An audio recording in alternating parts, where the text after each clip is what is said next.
আজ 18 বছর পরে পূর্ণ দিঘির পাড়ে একা একা এলাম যখন।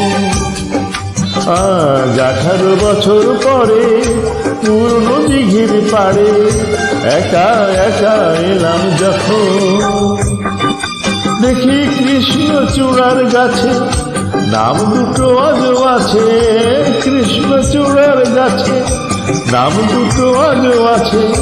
লিখেছিলাম তুমি আর আমি কিশোর কিশোরী ছিলাম যখন, ও কিশোর কিশোরী ছিলাম যখন। আজ 18 বছর পরে পূর্ণ দিঘির পাড়ে একা একা এলাম যখন।